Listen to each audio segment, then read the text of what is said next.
સુરત શહેરમાં સૌથી મોટા અને ભવ્ય પુસ્તક મેળાનો પ્રારંભ. સીએમ ભૂપેન્દ્ર પટેલે સીઆર પાટીલ સાથે કરી મુલાકાત. તારીખ 22 ફેબ્રુઆરી સુરત મહાનગરપાલિકા દ્વારા વીર નર્મદ દક્ષિણ ગુજરાત યુનિવર્સિટીના મેદાનમાં આયોજિત સ્વામી વિવેકાનંદ રાષ્ટ્રીય પુસ્તક મેળો, હોર્ટિકલ્ચર મેળો, ફ્લાવર શો, શિલ્પગ્રામ મેળો અને ફૂડ ફેસ્ટિવલનો મુખ્યમંત્રી ભૂપેન્દ્ર પટેલે કેન્દ્રીય જળશક્તિ મંત્રી સીઆર પાટીલની ઉપસ્થિતિમાં ઉદ્ઘાટન કર્યું. આ મેળો આવનાર 1 માર્ચ સુધી ચાલુ રહેશે, જેમાં સુરતવાસીઓને સાહિત્ય, બગાયત અને હસ્તકલાનો અનોખો અનુભવ મળશે. ઉદ્ઘાટન બાદ મુખ્યમંત્રીએ વિવિધ સ્ટોલ્સની મુલાકાત લીધી.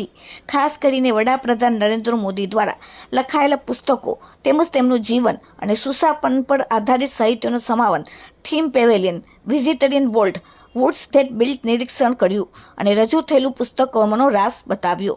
મુખ્યમંત્રીના સેમિનાર હોલમાં મહાનુભાવો અને નાગરિકો સાથે વડાપ્રધાન લોકપ્રિય રેડિયો કાર્યક્રમ મન કી બાત 133માં એપિસોડની કડીનું જીવંત પ્રસારણ નિહાળ્યું. કાર્યક્રમમાં મેયર રક્ષેશ મેવારી, ધારાસભ્ય મનુભાઈ પટેલ તેમજ તમામ ધારાસભ્યો સંદીપભાઈ, અરવિંદભાઈ, કિશોરભાઈ, સંગીતાબેન, જિલ્લા collector Saurabh Pargi, municipal commissioner Nagraj, deputy mayor Narendra Patil, પદાધિકારીઓ, કોર્પોરેટરો અને પુસ્તક પ્રેમીઓ હાજર રહ્યા હતા. Bureau report, daily India TV, Surat.